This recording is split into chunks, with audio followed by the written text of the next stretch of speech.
Now, if you're going to be financially successful in your law firm, you are going to have to understand and manage your costs well. And we know the biggest cost for a law firm is going to be staffing. So, how do you set the right targets and how do you manage this for your firm? Well, we created a calculator that can help you look at what the targets probably should be based on using an employee ROI calculator. So, let me share my screen and we'll walk through it. So, let's say your firm is you have a partner, associate, junior associate, paralegal, and a legal assistant. And let's just say, for hypothetical purposes, here's what their annual salary looks like, their bonus, their benefits. So now we can see, okay, all right, here's how much they're going to cost the firm when we factor in the bonus, the benefits, plus the taxes that are paid as well.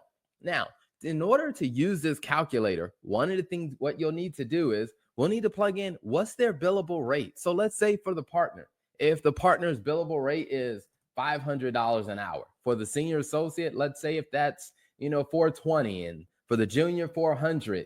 For the paralegal, let's say if that is $350. Legal assistant, let's say if it ends up being like $250. Then the next thing what we want to do is we want to plug in how many billable hours do we believe they're going to achieve on a weekly basis. So let's say for the partner, since they're going to be doing a lot of managing the firm and not really as focused on the details of the legal work, let's say if they're going to do about 15 billable hours a week. The senior associate, they're going to do about 30 billable hours. Same with the junior associate, paralegal, going to do about 30. Legal assistant, let's say if they do somewhere around 25. Now, by plugging these numbers in, what we immediately are able to see is how much revenue do we think each person is going to generate based on the number of billable hours and their rate. And then what we get at the bottom is what we call an employee ROI. Now, what the employee ROI is, a return on investment. Think about it this way, is for every $1 that a person costs, this is how much revenue they're generating. So let's look back at our calculator.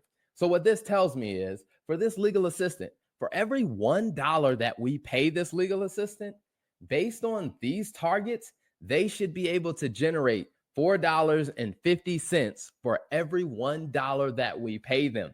Now, we've also included, based on some industry research, kind of what the averages look like. That if the number is below 3, then that's usually a below average rating. If the number is somewhere between a 3 to 4x, then they're probably within the average industry range. Now, if the number is greater than 4, then that means they're above the industry average, which is usually a really good sign. Because one of the rules of thumb that I like to tell a lot of law firms is usually 3 is around that range where you can say, hey, for every, all the revenue that comes in, a third goes to covering your legal staff, a third goes to covering overhead administrative functions, and then another third goes to covering like taxes and profitability for the partners. And if you kind of slice it up in 3 kind of pieces that way, that's why the 3x becomes a decent target. Now, I know for all of the law firms out there that say, hey, we are not hourly, we've also included a flat fee and contingency calculator in this file as well. So let's go to that tab. So this one operates a little bit different if you do flat fee and contingency work. So let's say these are our hypothetical costs for our staff. And let's say we have a partner, senior associate, junior associate. Let's say they only have a paralegal. Well, what you'll need to do to use this version of the calculator is you'll need to plug in what are the estimated number of cases that you believe the team is going to be able to support. So let's say if the team is able to support, 170 cases in a year.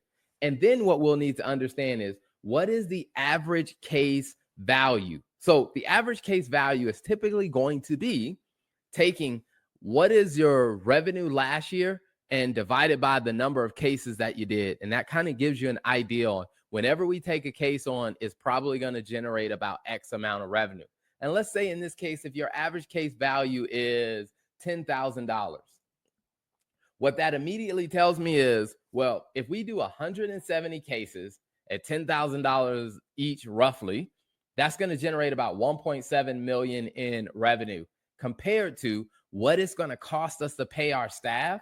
Our employee ROI number is actually below what the average is. So we probably need to either focus on increasing the volume of casework. So let's say if we went to 180, you start to see that number change. Or what we might need to do is we may need to start focusing on higher value casework, meaning looking at all the types of cases that we bring in and say, how much time are we spending on the higher value cases? Because let's say if that went to 11,000, what you start to see is your employee ROI number changes. Now, a good thing that you can do as your firm is you don't have to just focus on one or the other. You can actually focus on changing both. So if you're really trying to understand your managing the cost or the staff cost for your firm, this is one area where you can look and a tool that you can use